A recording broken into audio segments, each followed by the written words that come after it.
Angela, first of all, could you tell us a little bit about what you do in the industry and maybe about your plans for the future? Well, what I do now is I'm a freelance translator. I translate only from Italian into English. English is my mother tongue. I was born and brought up in the UK. I've lived in Italy for about 28 years. And I specialize now in art catalogues, art history, tourism, food and wine, fine food and wine. Wonderful topics. It's very, very interesting, yeah, very interesting. What value do you see in conferences like this, and how are they unique? The value that I see is the human contact. I think that one of the big problems for translators, and some people are still suffering from this, is to see other translators as competitors.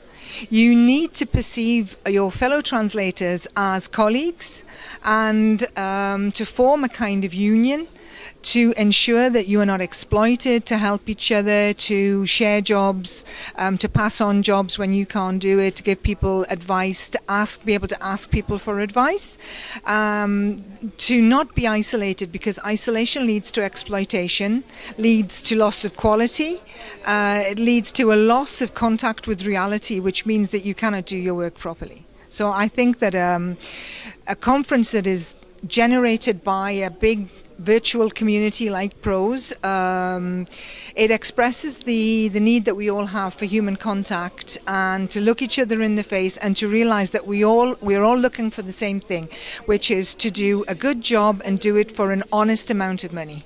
I wanted to ask you, how do you find Ukraine? This is your first time in Ukraine.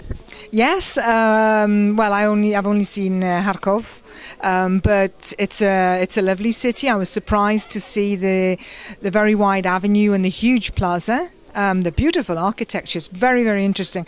I translate architecture books, so to see different concepts of architecture in a country that is so distant from my own has made me very interested to come back.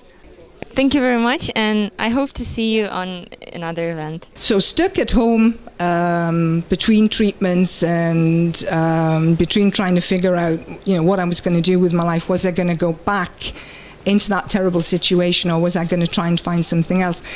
Yahoo, which was the only thing that I could find at that time because I was a total amateur, started to open up possibilities because I started doing web searches. Now, my husband rigged up a dial-up system, so the first thing we got was an enormous phone bill. Because there was no, there was no flat. It was a very rudimentary system.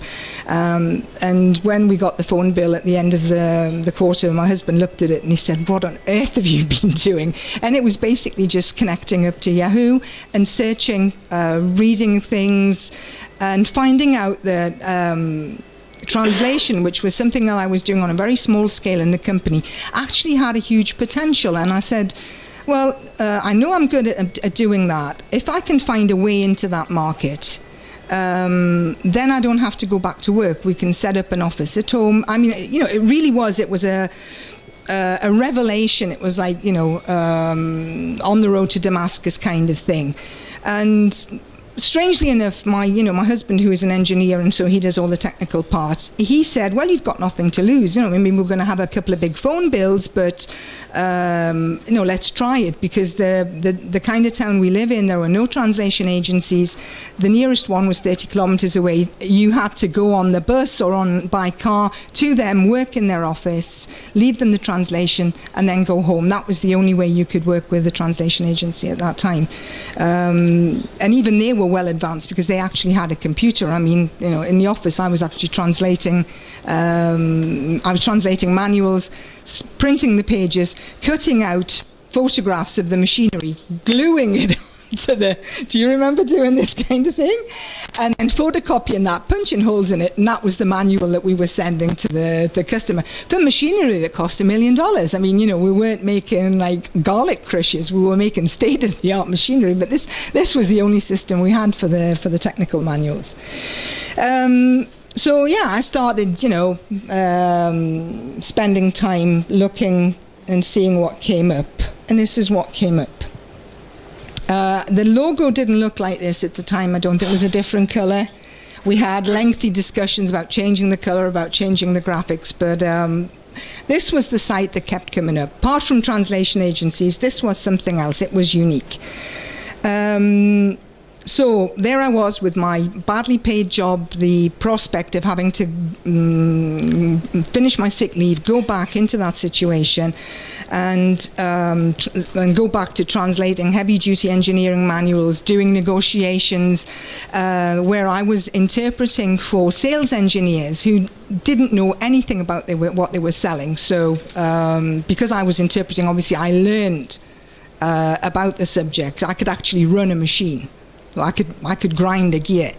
And they were the people who were getting the bonuses, because the machine would be sold on the basis of my negotiating skills in English, and they would get the whacking great check at the end of the month. And I thought, hang on a minute, this is wrong.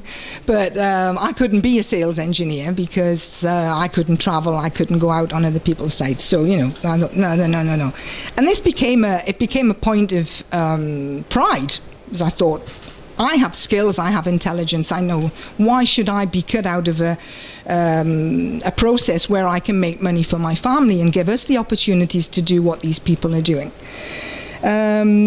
So with ProZ, that more or less clinched it, because the message that was coming from the site was, you can be a freelancer, you know, we can find you jobs, you can meet other people like you and learn from them. So the initial message for me was one of the network of professional, like-minded people. People who were already translating and were doing it very well and were doing it as freelancers, and people like me who had realized that the internet was a huge possibility, because obviously with globalization, translation became crucial, and that there was a job market out there for people who didn't live in big cities, who could pop into a translation agency and get a job, but who could work from home. This is what ProZ has on the page now as its mission statement. The mission statement is something that we developed over the years. You know, the mission statement didn't exist at the time, or if it did, it was like one line, I don't remember. And we worked very hard on this. I'm proud to say that, you know, that I contributed and other people here today contributed. So what happened? How did I start my relationship with ProZ? Well, I filled in all the details, and I sat religiously every night when I got in from work. I would type in all my passwords and everything, and find that all the jobs that, you know, I could have applied for had already been taken. So job closed, job closed, job closed. And I thought, hang on a minute, this is not the way it's supposed to work. So it said, contact us. So I did. And I wrote, Dear ProZ, I'm very unhappy because I have joined your site in the hope of expanding my business, and you know, the jobs are already taken by the time I find them. About half an hour later, the phone rang, and a voice said, Hey, Angela? And I said, yes. This is Henry Dotterer. And I said, what? I said, Henry Dotterer from ProZ. And I said, oh, you're real. And he went, yeah, why did you think I wasn't? I thought those photographs were just, you know, that it was some big company, and behind it there were lots of anonymous people, and you were, I think at the time Henry didn't even have a photograph, he had like an icon or something. So anyway, with Henry, and at the time he worked with a man called Troy Fowler. And so we had a long chat, and you know, this was networking really, it was really starting. I mean, these people were in California. This was a business that they wanted to get going. They wanted to establish it in Europe, and they were interested in feedback from everybody. So they didn't care that I was a middle-aged housewife with a weight problem. They had just had a message from somebody who wanted to use their site and was frustrated. And they needed to resolve that frustration, which turned out to be basically just... it was a time difference problem, because they were in California, I was in Italy. There was a 12-hour difference. When I was logging on, the people in the States had had all the time in the world to bag the jobs. So of course, by the time the Europeans saw them, you know, they'd gone. So that was another road to Damascus moment, because I was totally stunned by the fact that these people had taken the trouble to ring up and find out what they could do to improve the situation. We hit it off, and I must say that's a friendship that started 10, 11 years ago, and it has remained a friendship. There's a great deal of respect, and even if we don't always see eye to eye, and we tell each other that, but there is mutually a great deal of affection and respect at the basis of the friendship I have with Henry. Troy later left the company because obviously he needed to move on. There we have again a situation of being in close human physical contact with somebody who you may love to bits. It may not be the best working possibility. And I know that Troy has moved back to Japan, and he has resumed his own particular lifestyle, which is that of a Japanese translator. That's what he wanted to do, and that's what he does. What they suggested was that I become more involved with the site. They talked about Kudos, because at that time I think the site was mainly jobs and Kudos. There wasn't really very much in it. And they said, apart from looking for jobs, why don't you get involved in the Kudos part of the site? And I said, well, I've looked at that, but it means exposing yourself, writing answers up there. How is anybody going to take you seriously? Nobody knows who I am. And basically it was just common sense. You had to risk it. I had a lot of information in particular sectors. There were a lot of people who were asking questions in those sectors. So gradually, first you lurk a bit, you look at it, you read it, you think, oh, well, I've got an answer for that. Then the next day you think, well, I'm going to write my answer. What have I got to lose? The problem with Kudos, I don't know if any of you have had this problem, is that it becomes an obsession. Right, you have to prove that you are the one that's got the answer. You are right. It's ridiculous because very often there isn't one perfect 110% correct answer. There can be many solutions, and that's another great lesson to be learned. There is no absolute truth in translation.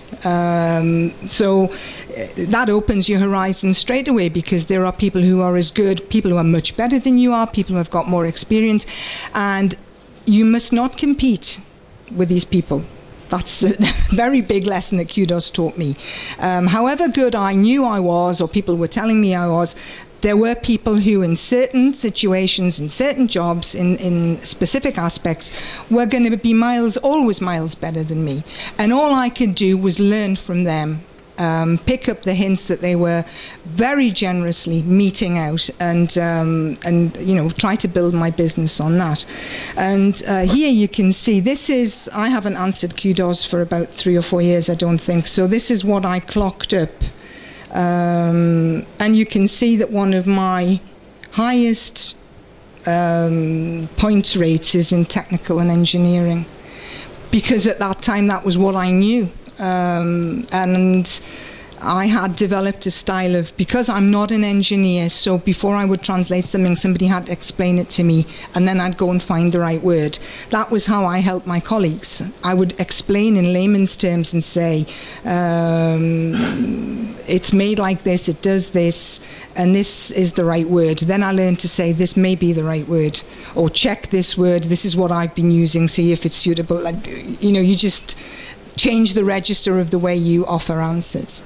And as time went on, you'd see people making your mistakes, and just coming in there like a steamroller and saying, this is the right word.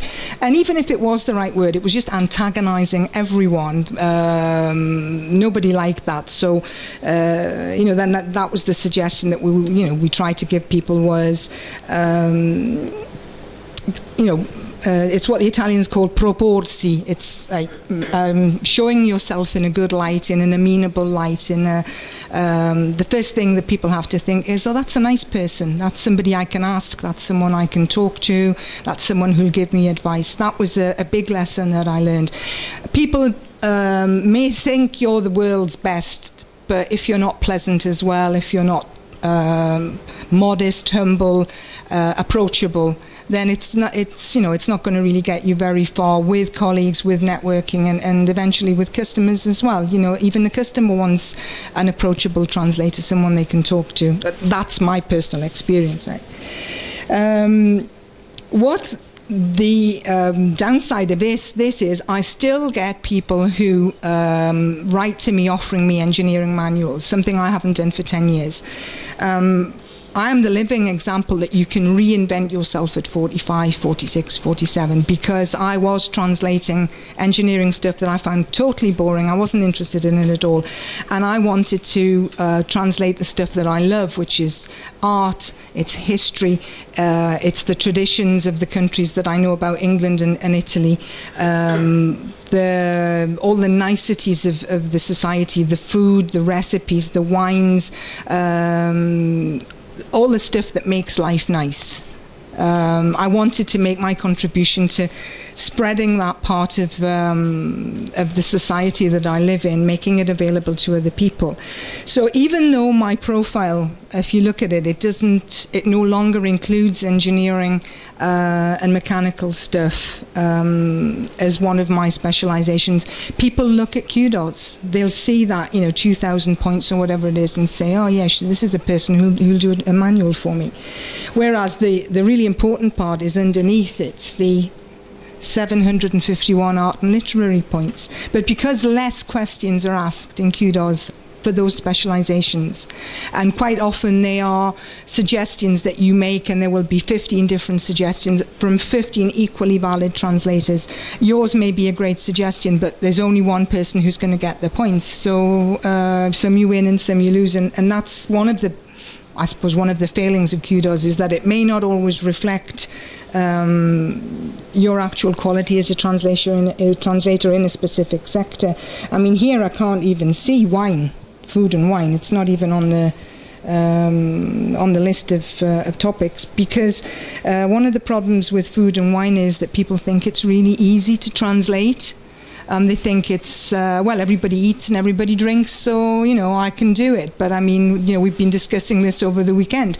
Just looking at a recipe book or a menu and seeing that, the idiotic things that are written underneath the source language will give you an indication of how no sector is straightforward, no sector is easy.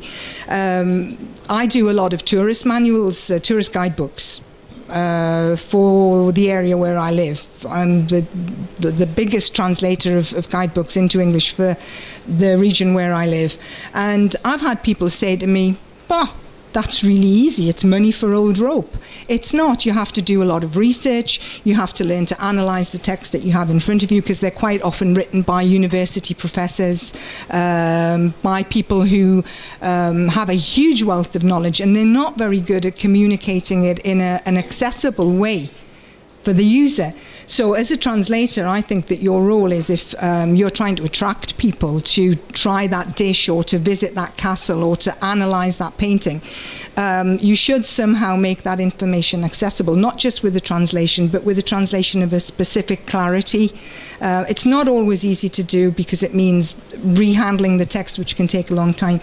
And that is something also that networking has taught me to do, because one of the biggest traps you fall into is as a translator living in the country of your source language is that you start to lose touch with your native tongue, and you get a lot of interference. For a long time, I had my sister saying to me, because my sister doesn't speak Italian, saying, why are you putting those words in that order when you speak to me? And I was using English words, but I was putting them in Italian syntax. So it sounded like English, but it didn't mean anything. So networking with other translators who are living in the UK or living in the States or in Australia or other countries where the native language is English, they would help me by suggesting new ways, or the language is developing, I'm missing out on that development. So living in a small town with very few English visitors, there are no other English people in that town, there's just me. with this kind of networking, just exchanging the messages, you would see the structure of the messages that were coming across. You could read blogs, and you'd realize that you're falling into that trap. And try to correct it. I'm not saying I've resolved it. It is still a big problem. The more complicated the Italian text is, the more risk there is that my English translation is going to, I like to say it echoes the Italian. You can feel the Italian inside it. Some people don't mind that. Italian authors tend to be very vain, and so they are really happy that their style can be seen in the fabric of what you've produced. If you have, like I have a big English agency in London who does high-end stuff. They translate the Ferrari newsletter, Italian jewellery newsletters. They don't want that. They want it to sound like English. So what they want from me is to produce, let's say, a 95% accurate translation in good, accessible English. And then they will put the icing on the cake. They've got young women working in the office who don't speak any Italian, so they're not influenced by the source text. And they will retouch, if you like, as if it was Photoshop. I must admit that I don't like them doing that, because I like to think that my translation is perfect the way it is. But, at the end of the day, they are the customer, and the Italians say that you have to tie up your donkey where the customer tells you to tie up the donkey, It's not your donkey. So when they've paid, they do what they want with the translation. Other times, the same people will not do anything. They'll just say, that's perfect. It's great the way it is. You've really got the register. And this is all feedback that's coming from different levels of networking, and all it can do is enhance your professional skills, because you're communicating with people in different societies, people who have different necessities at social level. What Americans want is not what people in the UK want or what South Africans want. So that's very important to bear in mind as well. Where we went from here was here. So you can see me. I'm in the second row, kneeling down, fourth from the left, and that's Henry. I don't know how many people have met Henry Dotterer, but there he is when he had hair, in the white shirt and the black pants over on the right. And this is the first physical networking event that we had. We had it in Tuscany. And we did have people from all over the world. People went to huge lengths to come and meet in person. We have Rumi Naqvi, who's a professor of English he's at Delhi University. He was just a student at the time. I don't know how he got the money together. But in order for him to be there, we had a collection, and we paid for his hotel, and he was hosted by other people after the conference. So his one and only opportunity of coming to Italy, he was adopted by the ProZ family, and we all looked after him. In that particular image, there are people that I am still in touch with, and I think one or two of the people in that photograph, at least two, are people I've networked with to the extent that they give me thousands of euros of work every year. Right. We started off as people who were just answering Kudos together. Then we met, and friendship began. One of the people is Giles Watson. Giles is a translator. He's Italy's most famous wine translator. He coordinates a translation of a highly prestigious wine guide, which comes out in autumn every year, and it goes worldwide. It's probably the Bible of Italian wines, and that was my dream, was to get into that coterie, that clique of translators of wine.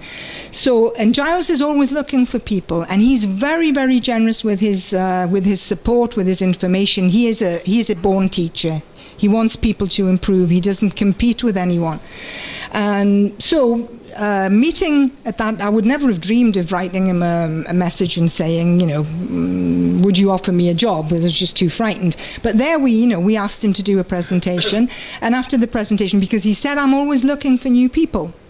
So a few of us went and asked him, and he asked each of us to send him a sample of what we'd done. He didn't send us a test, he just sent us a sample. And he wrote back and he said, "You're not ready." He wasn't rude. He said, "You will get there, but you need to learn about wine." He said, "All you do is you drink it. You don't know anything about it. It's not a question of knowing the words. It's a question of knowing where the wine comes from, how it's made, how it gets into the bottle." It has a significance. It has a cultural significance, has an agricultural significance. Obviously, it has a marketing significance because it's one of Italy's biggest commercial sectors. It took me three or 4 years, but we got there. I don't know how I did it. I think I read everything he posted. I read wine guides. I bought great big books, and I went. And then I also went. This is when we were talking about how to get yourself work opportunities. I actually started dropping into local wineries so I'd like to buy a bottle of wine, and where do the grapes come from, and how do you make it, and can I have a look in the actual cellars?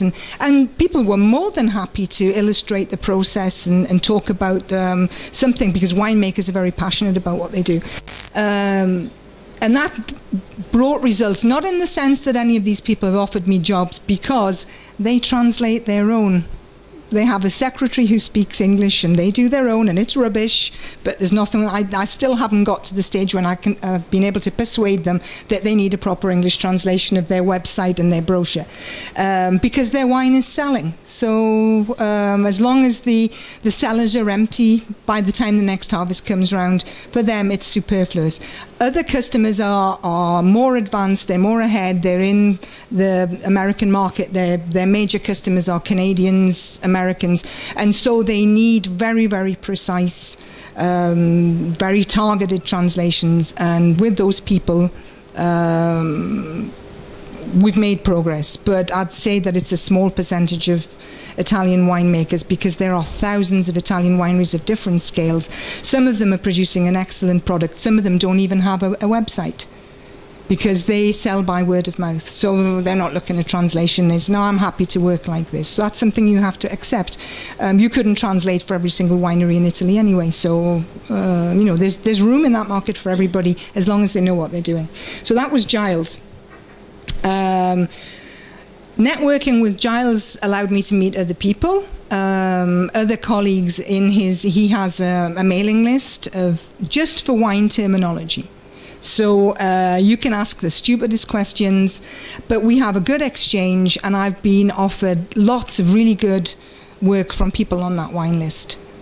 Wine list in the sense of mailing list, not in the sense of different kinds of wine. And even, colleagues who have trusted me with their customers. I worked with a man called Dave Henderson this summer. He was going on vacation. He said, "My wife is not letting me take my laptop, because otherwise it's vacation for her and not for me, and she's left on her own." And he said, I've seen your work, I've seen the way you approach the questions that are asked on the list, and I think you're the perfect person to take my place. So he sent all of his customers a message saying, "I will be away from this day to this day, contact Angela. I recommend her, and she's reliable, and I'm responsible for anything she does." And that was what we did. When he came back from holiday, he took all his customers back. But I know that those people were happy with what I did, and I know that there are going to be times when Dave isn't going to be able to take on the work that they're sending him. I know that eventually Dave is going to retire because he's a lot older than I am, and I know that I will inherit a great deal of that particular customer base, and it's very important. They are very prestigious Italian winemakers, and they pay 25, even 30 euros an Italian page, which for the Italian market is very, very good. Also because once you've learned your Italian wine terminology, it's like this much.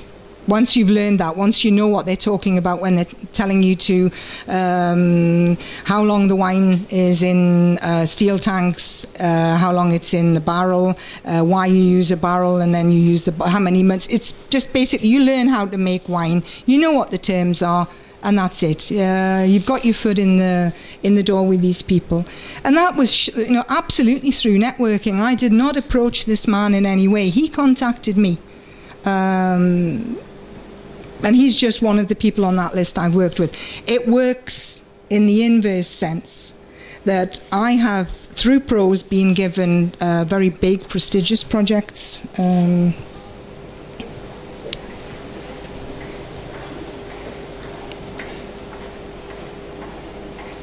Yeah, this is, skip this one. This is the one I wanted, yeah. This is a publisher that contacted me because they saw my profile on ProZ, and they said, we have 7 art books to translate into English. We like your profile. How much do you want? And our deadline is this. The deadline was impossible. I mean, 7 books is 7 books, and you need to do a huge amount of research on. There was Italian art from the Gothic period until I think into the contemporary art, and then there was a 7th book which was about Gustav Klimt. So that was a specific thing on its own, which had nothing to do with Italian art. I knew that I would need proofreaders, and I would probably need people to help me out because the schedule that they showed me was the books overlapped. So while I was working on one, they would expect me to also have started working on the other. And they suggested findings, can you put together a team? And it's a very difficult thing to do because it's such a specific sector again. But I knew that there was a man in Catania, that there was a woman in Florence, that there was another person in Turin, another person who'd moved out of Italy and was living in France, and he was an expert on Italian modern art. So we got a group together. We created a mailing list. We were able to swap questions, and we produced a very, very respectable series of books that are one of the top sellers for this publisher's range. And the other interesting thing about this was, this is an American publisher, and obviously I'm not American. They said that they wanted a register that was a kind of international English. So they didn't want American grammar. We used American spelling and American punctuation, but the actual structures of the sentences and the paragraphs were British. But they said that their target reader was a well-educated American who would be happy to deal with that style of art critique. So that was what we did. And they had their editor who reread everything. She asked a handful of questions. She asked us to clarify a few points that we'd had trouble with ourselves. But, I mean, that was thousands and thousands and thousands of words. And to know that you have delivered a product where you literally get 3 emails from an editor and the rest of it is fine, that was a great networking team effort, and I think we were really proud of ourselves when we got that under our belts. And that the people who worked with me on that have then given me work in return. So it's Italians say hands wash each other, una mano lava l'altra. So you scratch my back and I'll scratch, it's a bit more vulgar. You scratch my back and I'll scratch yours. So, that's the same. The Russians say, yeah? Right. Okay. So we're going back to ProZ, because obviously that's why we're all here. I mean, if we hadn't networked, none of us would have come here. The site is heavily geared to fostering networking at all levels. Not just the number of online and offline events that have now developed, and sometimes I think this is a plethora, to use a Greek word. Sometimes a bit of overkill, but that's just my perspective. Some people think it's great to have all this choice, like to be in a supermarket. I can do this, I can do this, I can do this. But I have limited amounts of energy because of the age I am, because of the family commitments that I have. So I tend to target certain things and stick to those. We're going back now to this development of this part of the site. As I said before, we had the jobs page and we had the Kudos page, and the Kudos page was interactive because you asked a question, somebody answered, people would agree, they would disagree. And And then people started posting things like, shall we meet for a glass of wine? Okay, I confess it was me. I said to my Italian colleagues, because I did feel lonely, I felt isolated from the physical. I had colleagues who were in Rome who were meeting for coffee. I didn't have a colleague to have coffee with. So that was the next stage, was to create a forum, because obviously Kudos was for the terminology, and we needed the human step. So after the Santo Stefano conference, and when we did literally get that together by sending each other Kudos messages and then private emails, I think we created first, correct me if I'm wrong, because as I say, my memory isn't all that clear about this. I think first we created the moderator group, then we created the moderator forum with it was a Yahoo mailing list. And then the developers developed the forum as part of the site, and as we tried it out as moderators, and then we opened a forum, a public forum where everybody could post stuff. And then the forums became many forums. They became different languages, they became different subjects. I don't know how many are there now. There are dozens and dozens and dozens of forums, country-specific, language-specific, subject-specific, joke-specific. So we've just about covered everything. Here you can see as well translation contests. That's another way of networking, if you like, because it's a way of allowing you to venture into a sector of translation that maybe you would nobody would offer you a job, because that's not your speciality. It's not what you particularly want to do. You don't want to translate novels because you know that you'd probably starve to death doing that. But it's nice to be able to try your hand, and that I found created.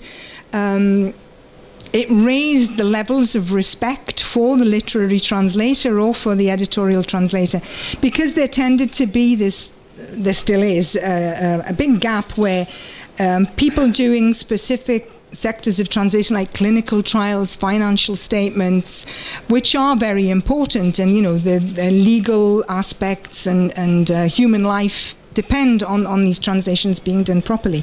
So these people have they have an image to maintain, and my translations are very well paid because they are crucial to humanity, or they're crucial to business.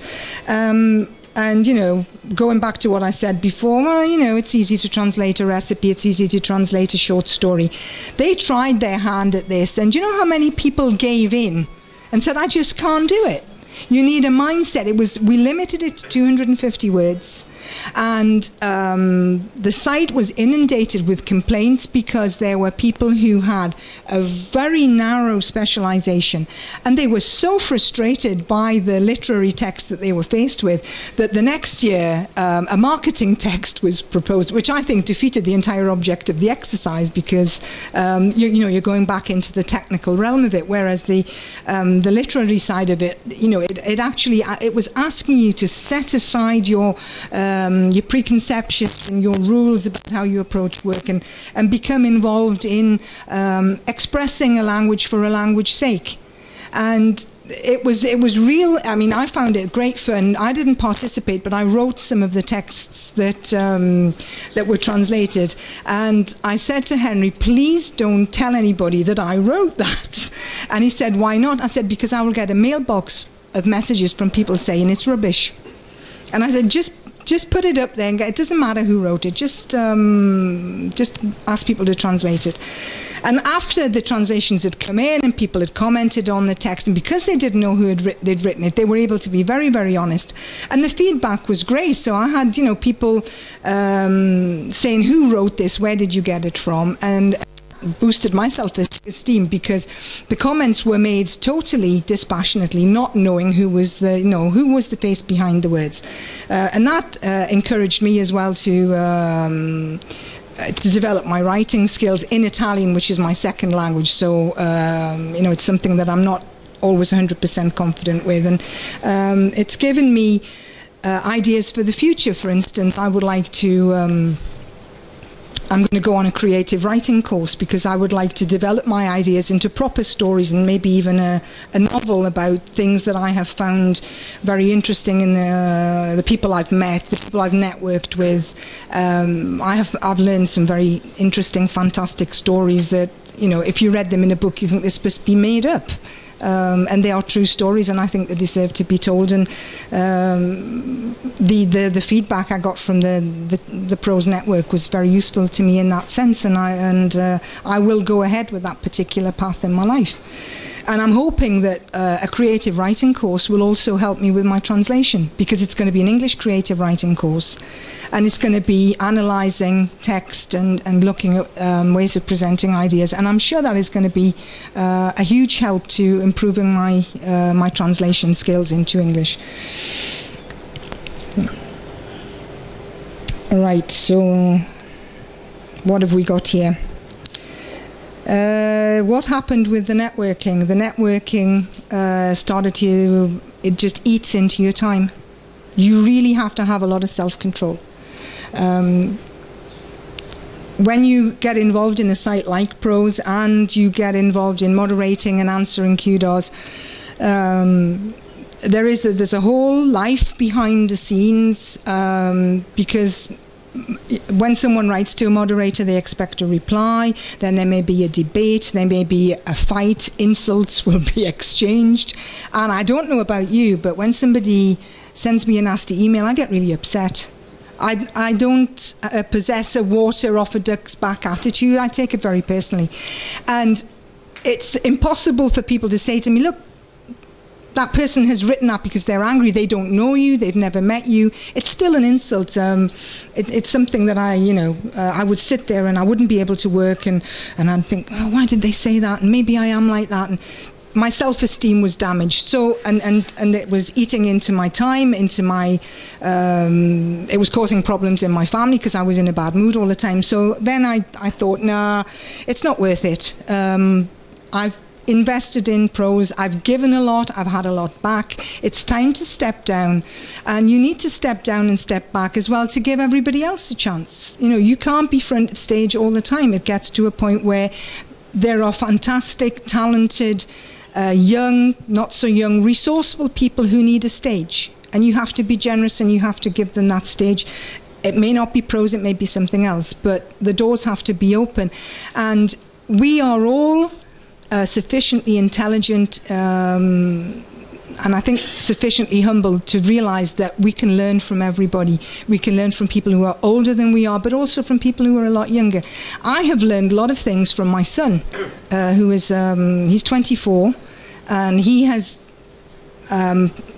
he's battled forward in life despite various difficulties that we've had, and one of which is having a very overbearing mother, I have to add, a very possessive Italian mother. So he's really had to develop a strong personality. He networks incredibly with Facebook, with Twitter, and it's opened his horizons. He's no longer a young man from the boonies, the Italian boonies, who doesn't know what he's doing or where he's going. He has friends all over the world, friends that he goes to stay with, friends that we have staying at our house, and there is a continual exchange and growth. And when he brings me a young Californian guy home that he met in Rio on an exchange, university exchange, and this young man lives in our house, and he tells us about his life in California, about his Mexican parents and how they developed their life with all the difficulties that they had crossing the border and fitting into US society. And then we all sit round a table, and he's cooked us a real chili con carne, not the stuff that you get in a Tex-Mex restaurant, but what he eats at home. Then, and one of the other people around that table was a Canadian war veteran who was aged 86. And he had travelled from Ottawa to the town where I live, because it's a town where the Canadian Army fought in World War II. And that's a whole other network that we have of Canadian veterans, Canadian soldiers, who, you know, they explained their life, what it was like to be a young person in 1943, to be involved in a war that none of us, or most of us, can luckily not even begin to imagine. And we were all around the table. There was Joel, who was the second generation Mexican American. There was Ted, who was the tank driver from World War II, and other people, friends and family. We spoke in Italian, we spoke in English, and it was just a huge a cultural exchange that we all grew from. My son said to be able to talk to a war hero is something. It's something that you store away and remember for the future. Someone who was fighting for his life when he was the age I was. That was what my son said. So. But all these things take up time. So you have to decide, or personally, I have to decide how much of my time I can give to networking, to ProZ, because I'm passionate about my work. I'm proud of what I do. It's a career that I created for myself against all the odds. And I help to keep my family with that. If I didn't work, my kids wouldn't be able to go to university, because what my husband earns isn't enough to allow us to send them both to university. So we would have to, for me, the university is a basic need. It's not an extra. It's something that I think my kids have to have, and I want them to have the best chance in life. And spending time networking on ProZ and helping everybody, it's great, but then my kids started to demand more of my time. So, I moved away from moderating and just went back to being an ordinary site user. And in those 4 or 5 years that I had been moderating, back office, seeing the site from a certain angle, from a certain perspective, networking more with moderators than with users. Then you get back on the front and you see the site as a user. You start to network with other translators more. You see things in the site that can be improved, and you can give back even as a user. So I continue to be a user for a while. Now it's got to the point where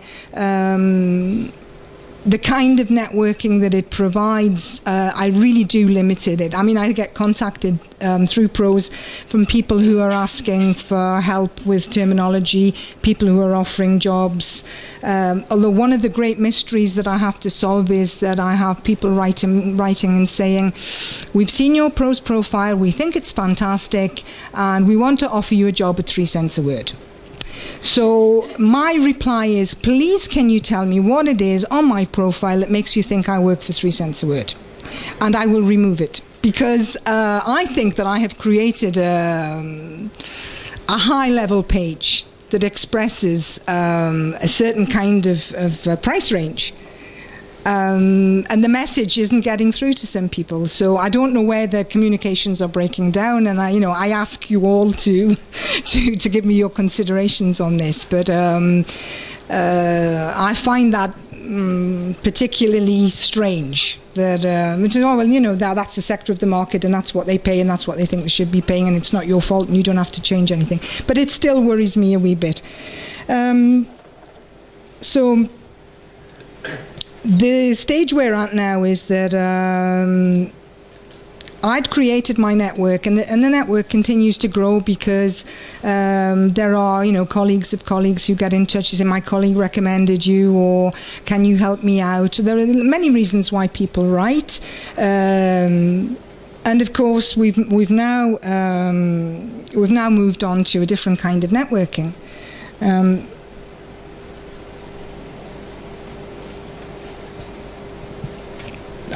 For a while, I stopped. ProZ was only for jobs. I stopped Kudosing because it had become really, really aggressive, and it was just so time-consuming. And you were giving your time and trying to help somebody, and then some idiot was giving you a disagree and saying this is wrong, and someone who did not have the credentials to make that kind of comment. When it comes from a bona fide colleague who has the background to be able to make a negative comment about what you've suggested, then that is a gross possibility for all concerned. But when you get people just hopping in and adding, and I'm sure it happens to everybody, just giving a disagree and saying this is wrong, or I don't care what anybody says, that red disagree button it's really bad. We're going back to the duck, water off a duck's back thing. I can't stomach it. So I moved away from that as well. But I still use the glossary. I find that it is an exceptional support mechanism for particular kinds of translations. For things like literary, maybe not, because I still have my own little mental glossary or mental approach that helps me to find solutions.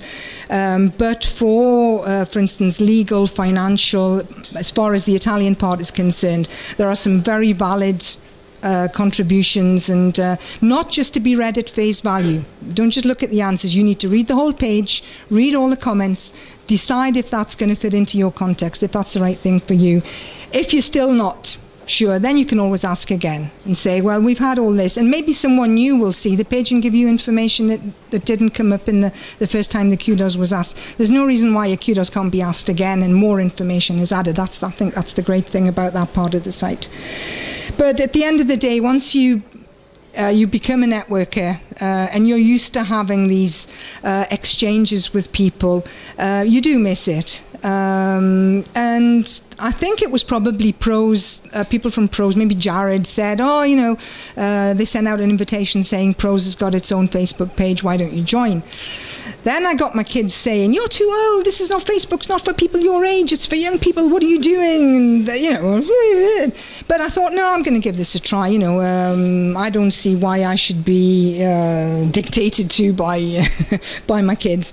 And it started off, very dolce, just looking, reading, seeing who was in there, who wasn't in there, looking for the people I knew from ProZ and that I liked and who I had good exchanges with, and seeing them in a context that is not ProZ, but it's more social, but there's still always the professional part in the background. Those relationships have been consolidated.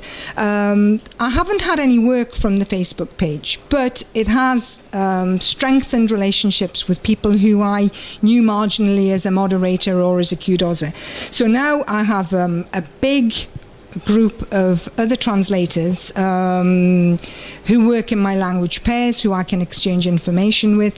And obviously, it's great because you can, not if it's a public page, but you can let off steam about the customer who doesn't pay, or someone who's criticized your translation, or your cat's died, or you've just dropped your coffee on your keyboard, or and there's always somebody there who's going to give you a pat on the back and say, oh, that happened to me, or don't worry about it, or I'm sure you'll get paid. And that, there's a comfort zone that's being created within Facebook that I find very important at the particular time I'm in my life. Where I'm having now I no longer have the energies to go out and be aggressive about getting work because I've been ill again. So I'm now getting back into, and a long illness of that nature, a lot of you will know this, it does change your outlook on life. So then that was what gave me the strength to say to people, I'm putting my prices up.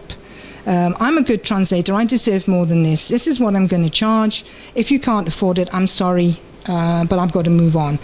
And you know what happened? I lost all my customers. But it doesn't matter, because the networking meant that I had new customers who were coming to me. How much are you charging?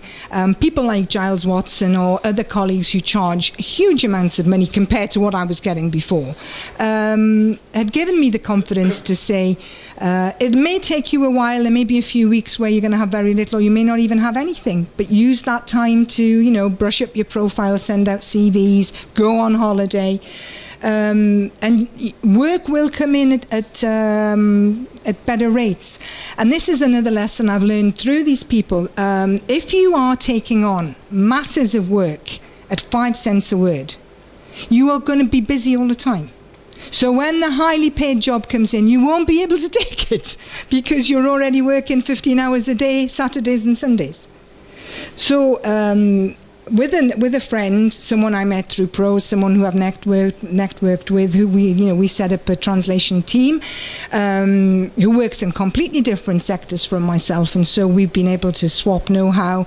I brush up her translations because she's very good technically, but she needs sometimes she needs a finishing touch. I don't know anything about financial statements, so I learn from her translations. Not that I'm going to go into that kind of sector because I'm not interested, but it's a stimulus, to learn new terminology and just grow. And we jokingly said we need to offer the graveyard shift, because our customers would always turn up at 3 o'clock on a Friday afternoon, and they always had a really big, really important job, and they always needed it for 8:30 on Monday morning.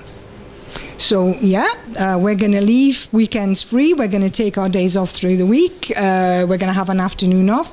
We're going to make this possibility of working at weekends or working in the evenings for the United States, but we're going to charge them a fortune. So this is what we did. Anybody who really thought it was urgent and they needed to have it translated and made us work over the weekend, that was when we started charging 30, 40, 50 cents a word and getting it. People who then, as Oleg said before, when it's not really that urgent, they say, we'll wait. And if you have somebody who contacts you on a Wednesday morning and I desperately need this press release for Friday at 6 o'clock, why? What are you going to do with it on Friday at 6 o'clock? Nothing, because nobody works Saturday and Sunday. Italians don't anyway. And for a while I fell into that trap, and I'd be, setting aside time and working through lunch and working till 11 o'clock at night. And then I would get questions about my translation 10 days later. Look, I'm sorry, but you've had that for 2 weeks. Why are you asking me now? I don't even remember what it's about. And it wasn't urgent. They didn't need it.